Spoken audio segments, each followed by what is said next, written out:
I'm making the last of my maple syrup at my house today, and I had one more maple syrup book. And I thought I might add this as just a separate little fun thing on our library page today, if I can get it uploaded. And so this is Grandpa Allen's Sugar Shack. It is by Alan Page and Cami Page. Alan Page, our former Minnesota Supreme Court Justice. And Vikings player too. He and his daughter write children's books together, and their books go toward the purchase of their books goes toward this Page Education Foundation.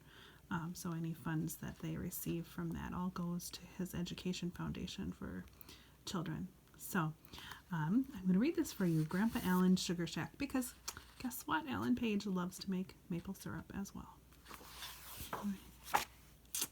There's that bucket. All right. Breakfast is my favorite meal of the day. Nothing can come between me and my syrupy pancakes. Grandpa, what is sodium hexametaphosphate? Grandpa raised his eyebrows. Hexameta what? Hexametaphosphate. It says right here on the label that it's an ingredient in our syrup, but I thought syrup came from trees. Well, pure maple syrup does, but it's a little bit too expensive for us to buy. What kind of syrup is this? I asked. It's the kind that comes from a factory. It's just imitation, he said matter-of-factly. Does it taste the same as pure maple syrup? Grandpa Allen made a face and chuckled. When I was younger, I remember my grandparents had a sugar shack in the North Woods. They would leave home for a month or two in the spring to tap maple trees and make homemade syrup. My eyes widened. Really? Indeed. Sometimes the whole family would pack the car and drive up north with them. We'd have a big pancake breakfast to welcome spring, and, he added wistfully, if I'm being honest, that magical syrup tasted nothing like this. Grandpa, I started, do you think we could try it? Could we go up north sometime? Could we make our own maple syrup? Oh, now I'm not even sure I'd remember, Grandpa hedged. I reckon it'd take a bit of time and effort. Please, I begged. Well, I do remember my grandma telling me that each spring the North Woods came alive. The sun sways low in the sky, tears fall from icicles, and bare trees dance with their long, tall shadows. His voice was like a morning lullaby. Each spring the woods sent a silent spring siren. That's when you know it's time to start sugaring. I was enchanted.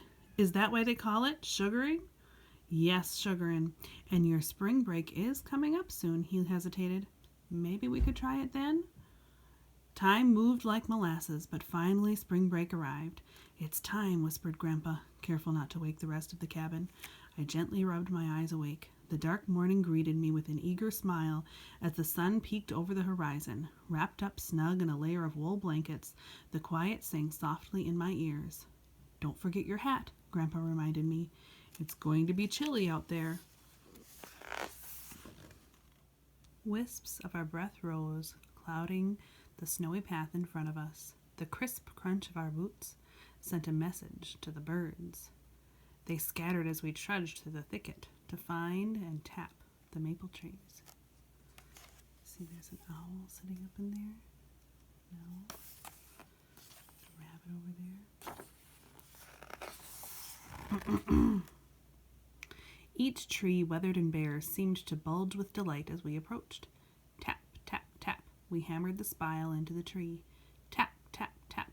The maples were ready to wake from hibernation. There they go. You can hang a bucket once you put those little metal spiles in there. You can hang a bucket right from there. Or at our house we have some little big things that are able to hang from there. The sun rose as we wended along the twists and turns of the trees. In the brambles and branches we spied the tracks of wild turkeys, snowshoe hare, and tiny furry field mice. The warmth came quickly, so I took off my mittens, then my hat, then my jacket, and then I heard it. What did she hear? Drip, drip, drip.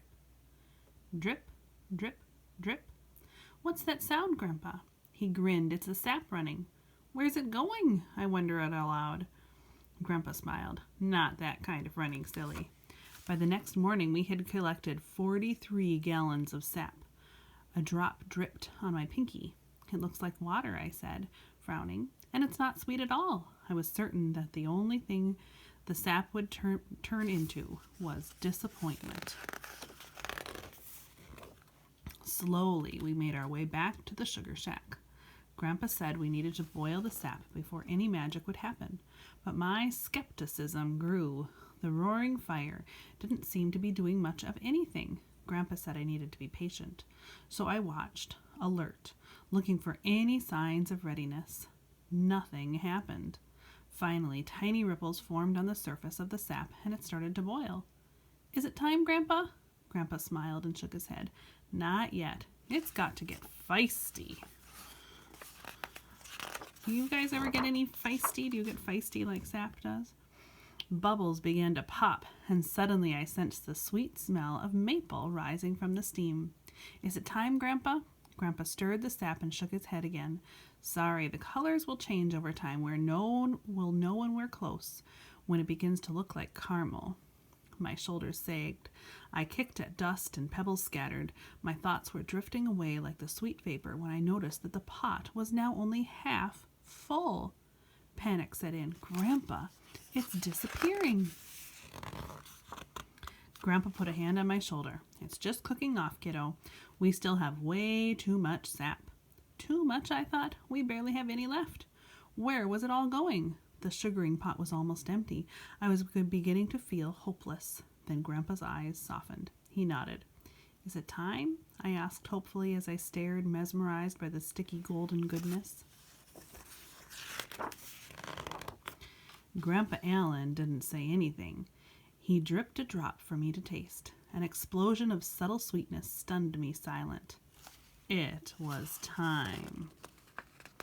Ooh, looks like there's a deer coming in to see if he can get some syrup. Do you think he'd like that?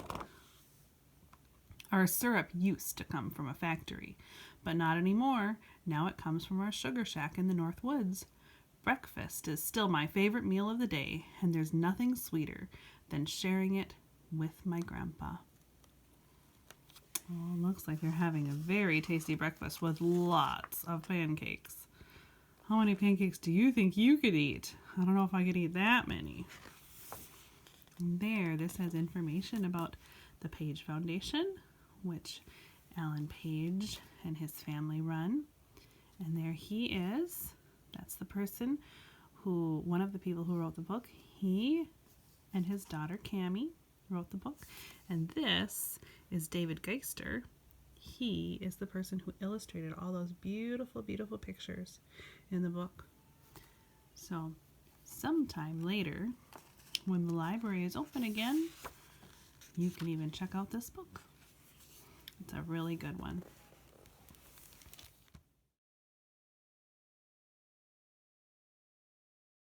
So we finished up all of our maple syrup making, and now all of this stuff has to get all cleaned up from all of our sap making, sap collecting, and syrup making. So we've got all that stuff sitting there getting clean, and we'll have to pack it up and get it all ready again for next year.